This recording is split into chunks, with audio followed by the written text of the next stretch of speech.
Apparently 4 people have died in the Lulag. All I can say is more. There are some pretty great stories coming out of Brazil right now. It's like, I don't want to get carried away.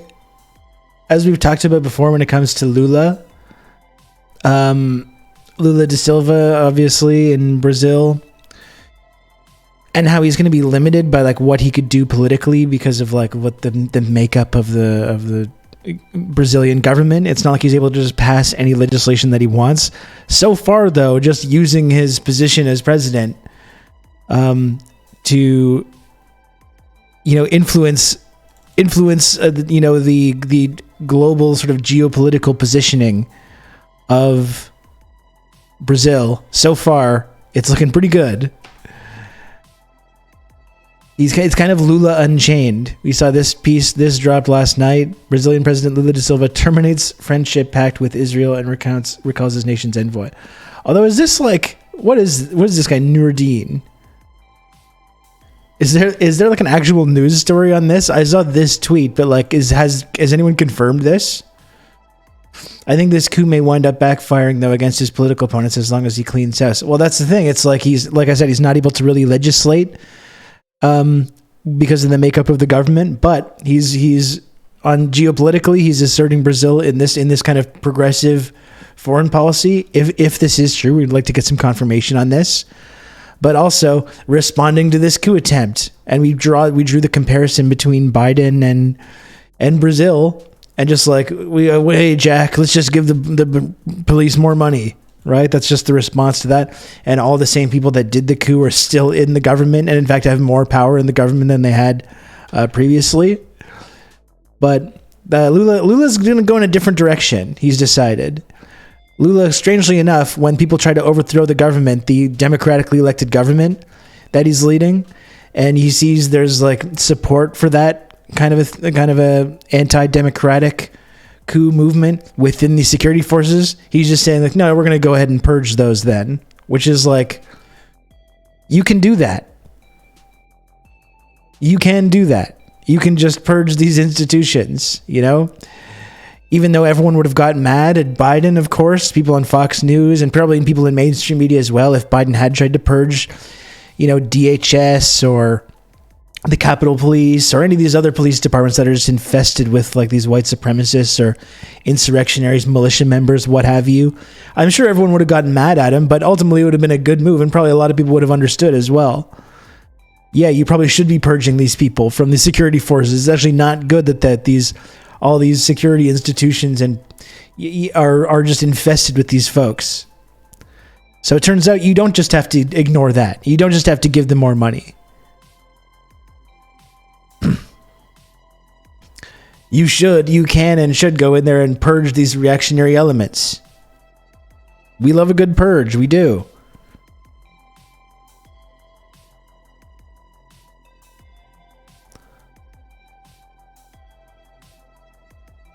All I have is this saying he fired the ambassador. Yeah, now that I'm looking at that other tweet, I mean, this is one of these things, if we want this to be true, it looks official. It looks like a headline because of the picture.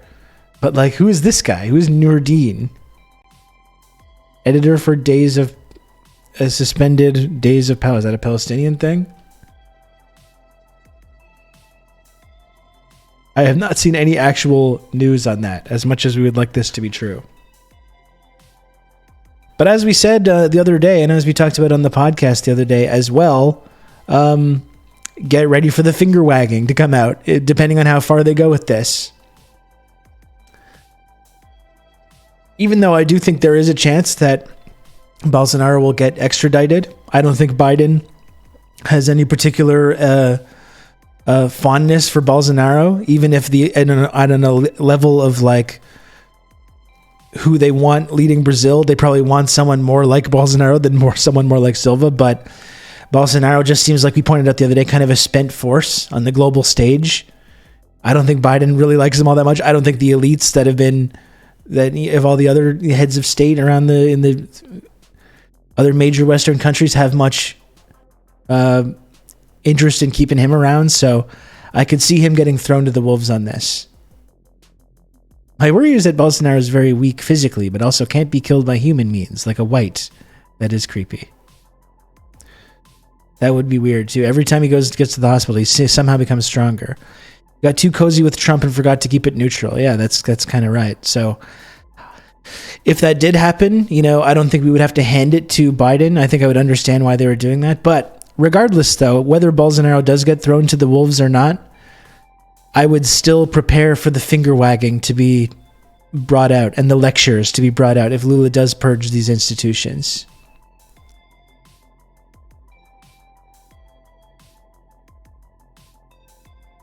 It's hard to kill someone who made a pact with Nurgle.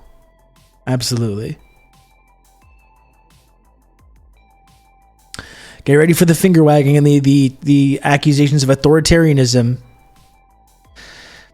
It's just something that occurred to me, just the way that like discourse has been twisted so much. Like when it comes to things like purging, the idea of like a Stalinist purge. Oh no. Oh, you can't do a Stalinist purge. That's so scary. That's something that only happens in socialism. It only happened under Stalin. When it's just like there's purges that happen all the time. Like anti-communist purges have been a feature of Western society and like in terms of a foreign policy now for generations.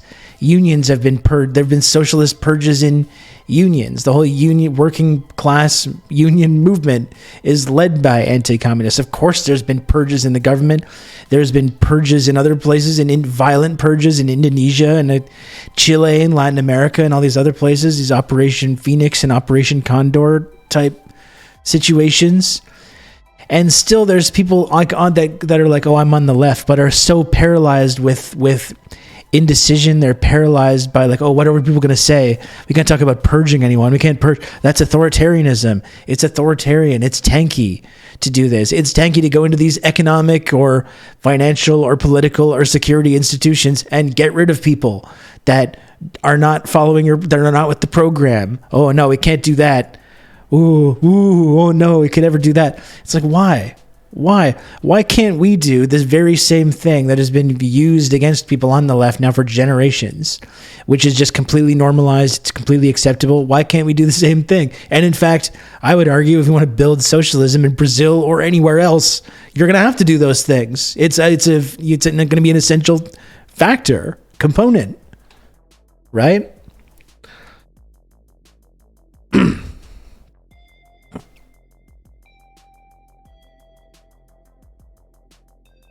Insane that there are people that are still in Congress who are like, yeah, I think we should just install Trump as president. Like ridiculous. And like we talked about with Biden the other day, you want the House? Well, fucking get rid of those congressmen that were involved in this. What you admit is a conspiracy to install someone undemocratically as the president of the country.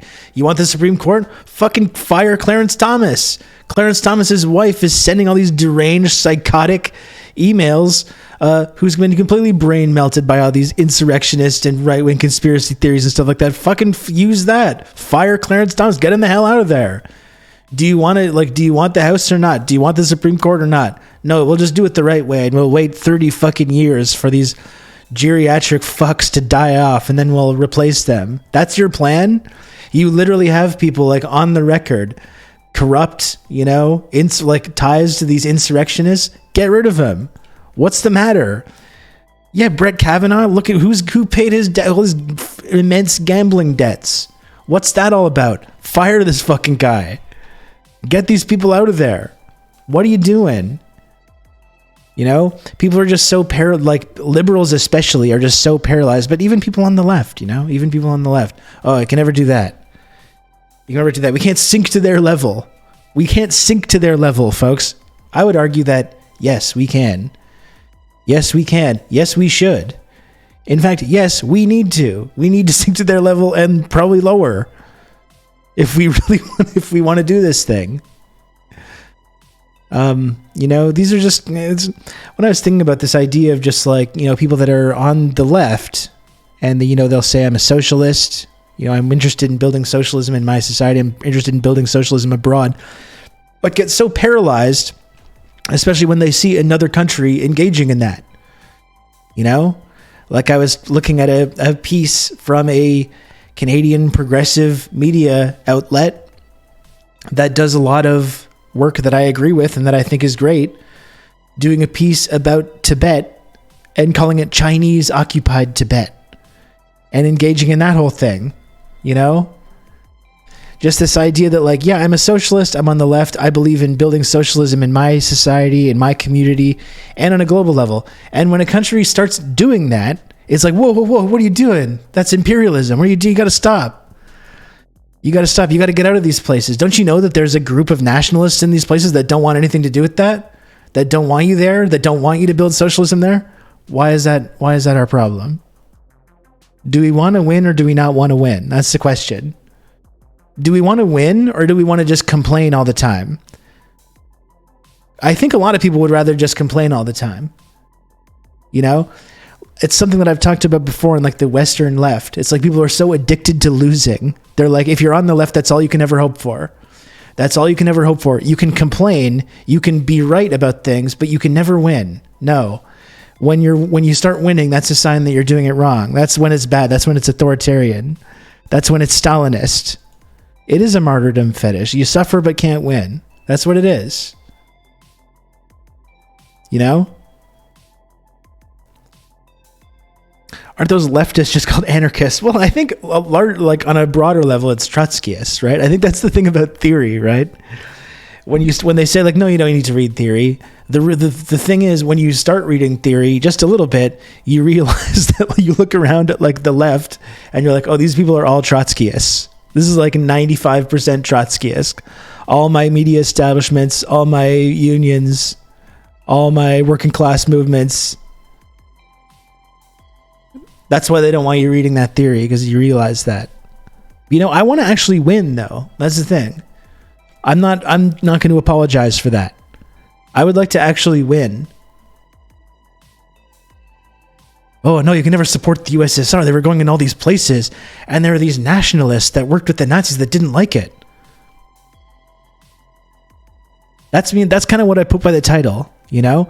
You know what? Like, I'm a socialist. I'm here in Canada, and I'm well aware that I would say a majority of people in this country, given the option, because of the brainwashed propaganda that we've been inundated with our whole lives, they don't want socialism. They'd say, you want to build socialism here? I don't want that.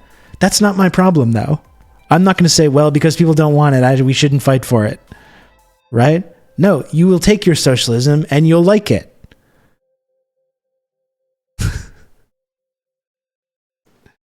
You know?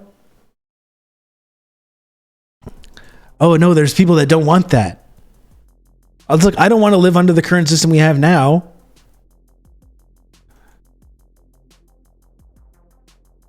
I don't want to. Do you see anyone on the other side being like, oh, we better pump the brakes on this. We better pump the brakes on this global capitalist expansion.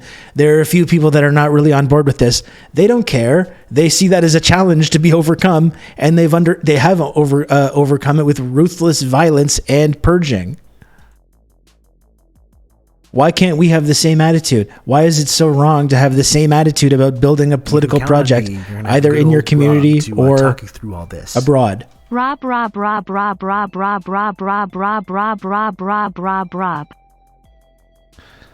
Thank you, Lennon Smash, for the 2 months tier 1. Thank you. And you got a 2-month badge. There you go.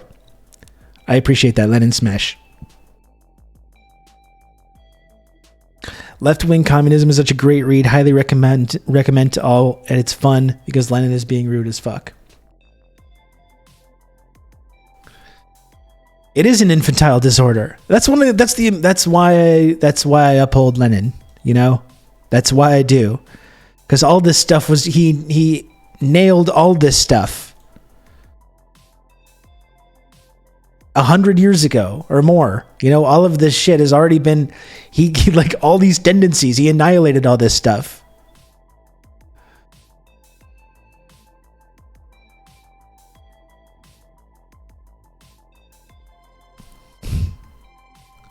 All these arguments, or the Engels on authority.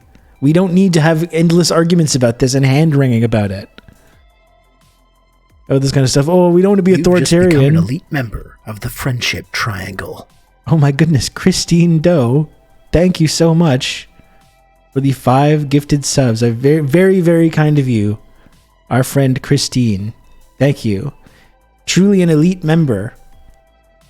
Truly an elite member of the Friendship Triangle. Twitch's only clout distribution and friendship access tiered reward system. The only such system that exists on Twitch. And Christine rockets right up to the elite tier. Look at that. That's wonderful.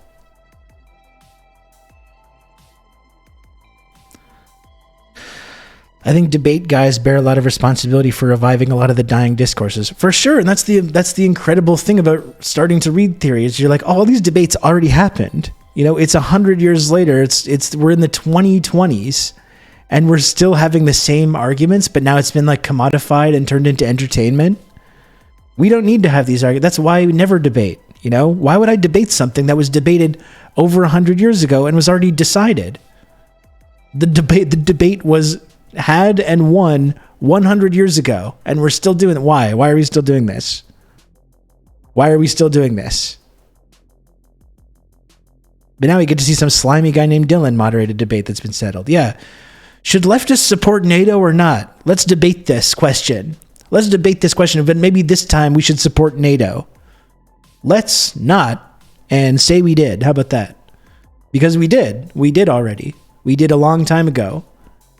This has already been determined.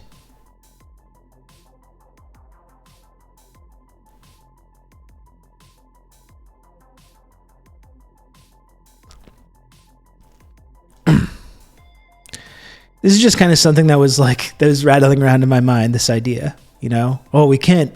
What about people that don't want socialism? Why are we fixating on that? Like, if you think your vision for like the way that politics and the economy and culture should work is superior, not just because you personally, but be superior for everyone. That's going to uplift everyone and make everyone's lives better by abolishing capitalism, by abolishing imperialism. Do you believe that or don't you? If you believe that it's going to make people's lives better, then who cares what people to believe? What these brainwashed Westerners believe? Who cares? Why is that important? Do you actually believe it's a better system, or are you just being a contrarian? Oh, it seems like that's what a lot of people do. Of course I'm a socialist. Of course I believe that's a better system. But every single time it's ever been attempted in all of the modern history has been not like that, though. I don't like it when you do it like that, though. I'm not into it. You know? Also, most of those normie people who don't want socialism just think they don't want socialism. Most of these normie people believe that the problems that we're experiencing in our society today, in our capitalist society today, are because of socialism, in our non-socialist system. That's how fucking backwards all this is. Why are we trying to appeal to those people?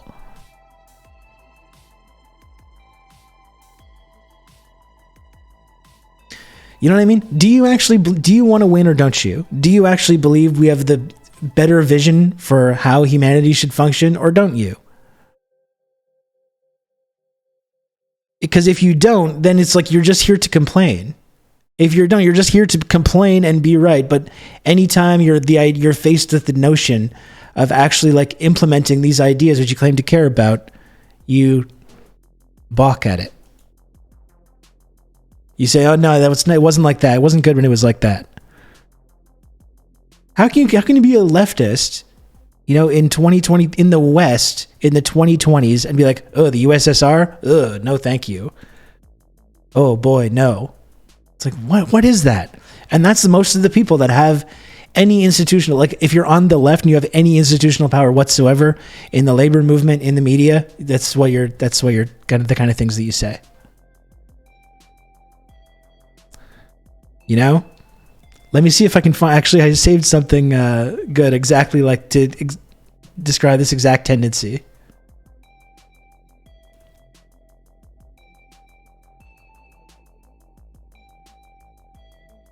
Let's see, where is it? Sorry, this is the part where I scrolling.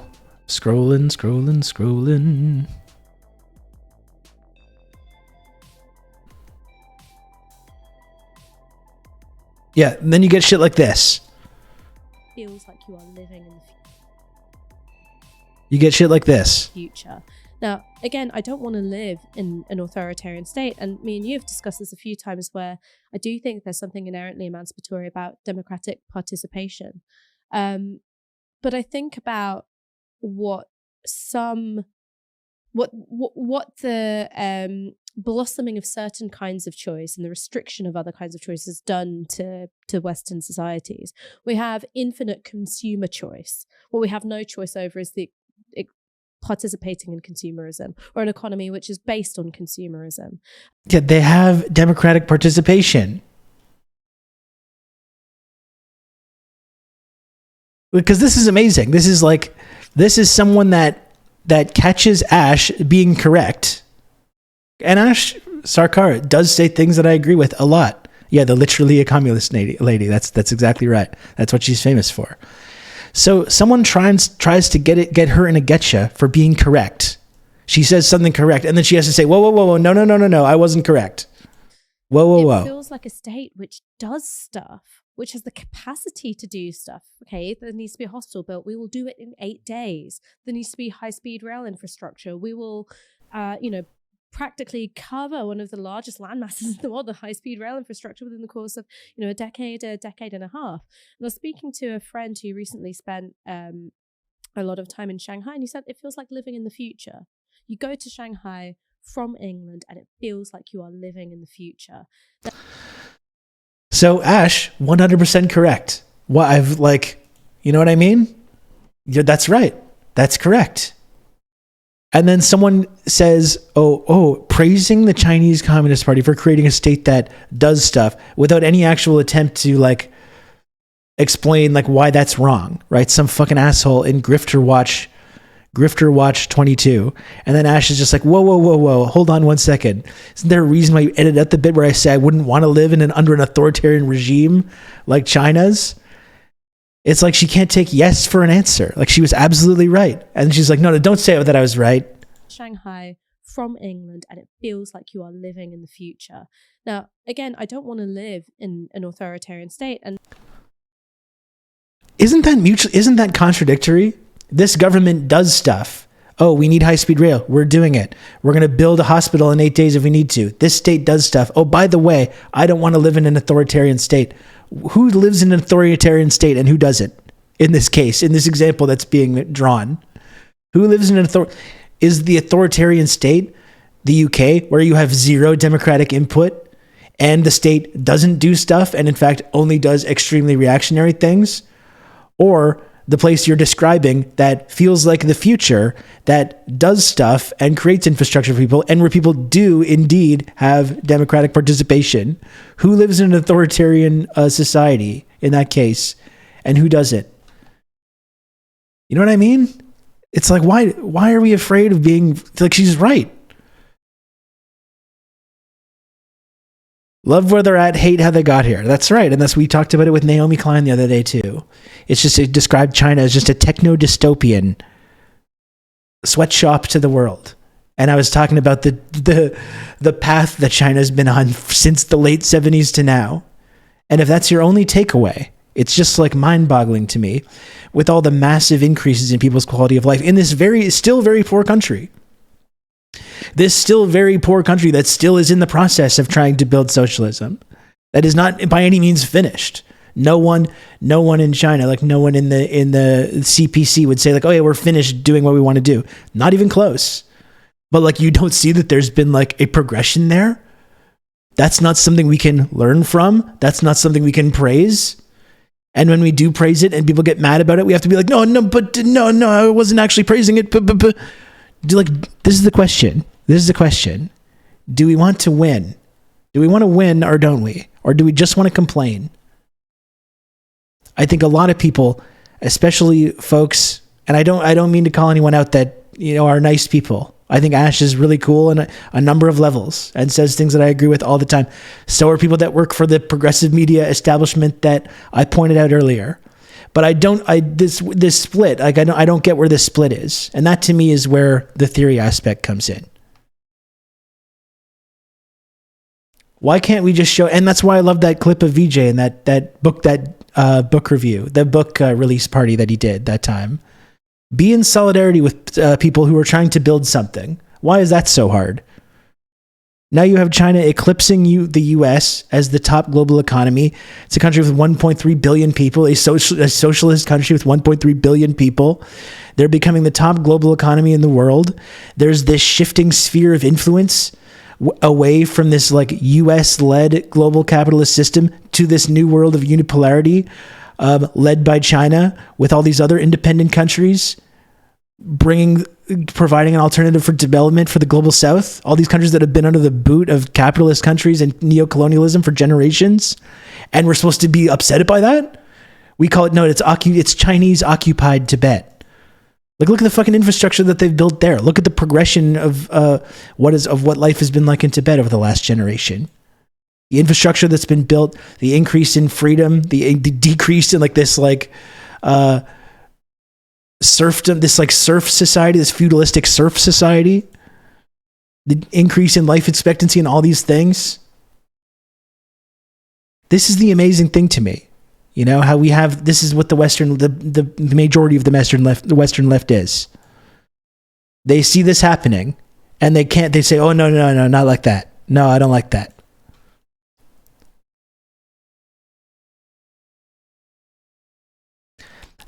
What for average folks in Tibet, for average folks in Xinjiang, is their life going to become better or worse if you get the Chinese government completely out of there and create some kind of new government run by these like ethno-nationalists? How is life for the average person in these societies going to change if that's the case? Are their lives going to get better or are they going to get worse? You know? And that's what I was talking about reading theory and looking around you and realizing, oh, wow, okay, this is if people that are on the left, this is what like 95% of them believe.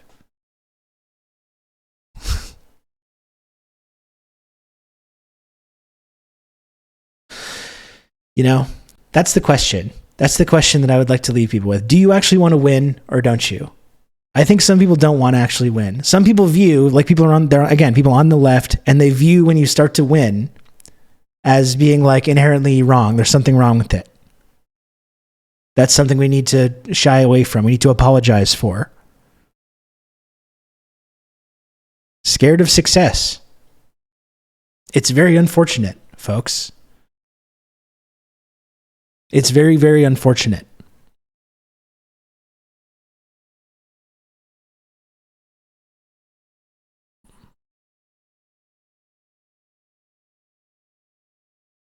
Yeah, just say that.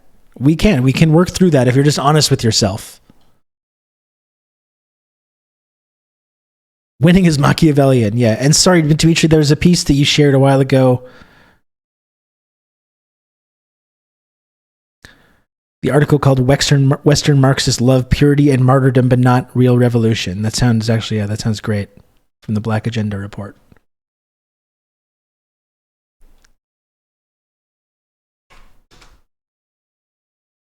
Anyway, if you're part of this community, if you're a lurker or whatever, if you're checking this out for the first time, I take an opposite stance when it comes to this kind of thing. You know, I would like to actually win.